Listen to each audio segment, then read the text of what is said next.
Hi everyone, it's Don and I hope you're having a fantastic day. Well, Villa V finally set sail and then just stopped dead in its tracks. We have about 180 people have come down with a gastro illness on a cruise ship in Alaska. Alaska is also being hit with some bad weather, causing some ships to miss some ports out there. And then we have a report on the longshoremen who walked out on strike and how is it going to affect cruise ships.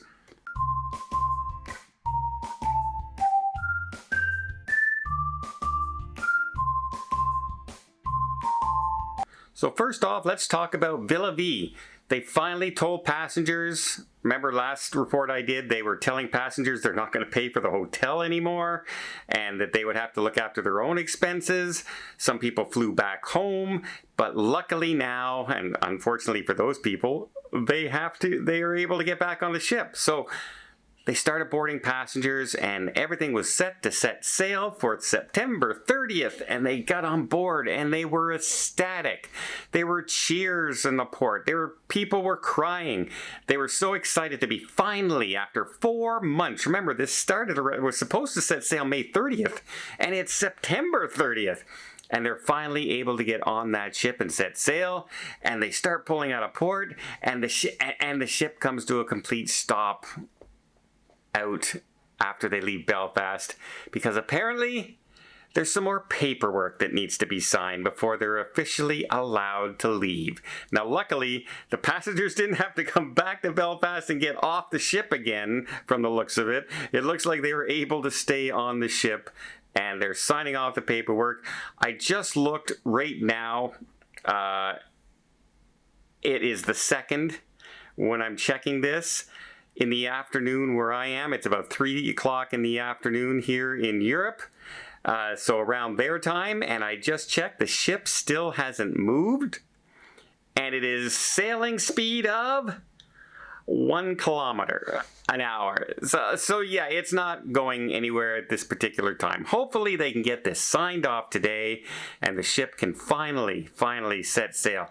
I really don't want to have a story about there's something wrong with the paperwork and they had to kick the passengers off the ship. Can you imagine how frustrating that would be for the poor people on board? Let's hope they finally get to start their cruise. Speaking of that, remember the story I did about the lady who was complaining on WhatsApp and the company canceled her contract and said, no, you're not allowed on our ships anymore? Well, the ship set sail, and guess what? Her items and her stuff and belongings are still on the ship. She hasn't gotten them back yet.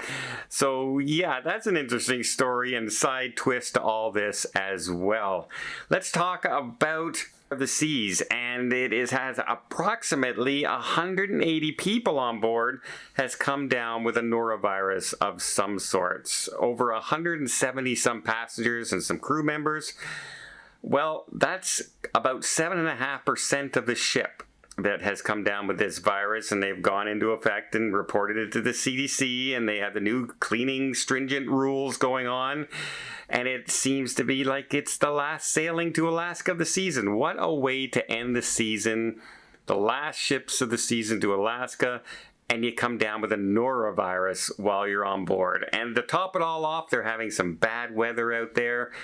Juneau's not too bad, but on the way there are some very heavy seas going on in Alaska right now, which is causing some havoc for some of the ships getting into places like Glacier Bay and places like that, where it's just not going as smoothly as they were hoping this would be, and not fun to be on a cruise ship, a beautiful place like Alaska, and come down with the norovirus or of some sort, a gastronomical. They never call it norovirus until like months after, but it's norovirus. Let's put it out there. But it can happen anywhere. It can happen on any ship, and it's happened on ships I've been on in the past as well. So you just have to take care. And the more you wash your hands out there, folks, the more chances are that you won't come down with norovirus, especially if you're going to the buffet and places like that, especially the self-serve buffets. I noticed it a lot on the cruises lately. Maybe 1 in 20 people are actually washing their hands going into the buffet, and it's the fastest way to stop spread of norovirus is if everyone was washing their hands. It's a simple fix, but not enough people are doing it. Finally, let's talk about the longshoreman strike. But before I get there quickly near the end of this video, just let me invite you to hit that subscribe button if you want to keep up to date with everything going on in cruising. From the longshoreman strike, is it going to affect your cruise, to the resident ships, to the brand new ships like the Sun Princess that have come online, the positives and the negatives. I talk about both, and I will give you the best information I possibly can and try and make it a little bit entertaining if I can as well. But it doesn't cost anything, but boy, when you hit that subscribe button, leave a like and a comment, it really does help the channel out, and I really do appreciate it. Okay, so longshoremen walked out of the job on October 1st, which means there are about 20-some ports along the eastern coast, southern coast of the United States that are basically shut down for the most part as far as cargo is concerned. It's very limited going in and out right now. However, the cruise ships right now have been unaffected. Even the ones leaving places from the smaller ports and that, they seem to be still able to get in and out, and it doesn't seem to be affecting the cruise ships yet at all. And I predicted this, it would take about a month for the cruise ships to really start becoming affected by any kind of walkout by the longshoremen. What would happen, it's not so much the ships that won't do the cargo and getting their stuff on and off and that, it's the supply chain down the road where the ships will not be able to get their regular supply. Remember, they order 6 to 8 weeks of supplies at a time. So they're thinking weeks in advance. So if this strike settles in the next 4 weeks, they've already ordered and have all the food being delivered to them ahead of time, and it's all set aside. They know what they're getting and they know what they've ordered. However, if it goes on longer than that, that's when we might start running into, well, we didn't get bananas this particular time. We couldn't get any strawberries, or we couldn't get this particular alcohol or supplies that come in from other areas like China or Peru or any other destination because they weren't unloaded at the cargo terminals. And that will affect the supply chain for your cruises. Not that we're hoping for that. It's bad enough that they're on strike right now, and the possibility of rising prices looms in the distance here.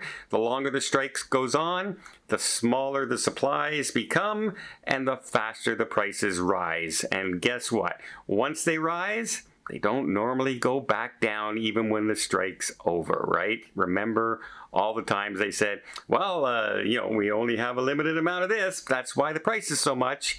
Well, we have a lot of it now, and the price is still there. So yeah, let's hope this strike does not go on for too much longer. Let me know in the comments down below. Do you think Billy is going to sail today? Tomorrow? Do you think they're going to have to turn around and unload those passengers again? I really hope not. I'm wishing them all the best, and I hope they finally get to set sail. Well, I hope you appreciate this video. If you did, please give it a thumbs up. Want to see more tips, more tricks, more travel blogs from around the world? Hit that subscribe button. Until next time, have yourself a safe and a great vacation.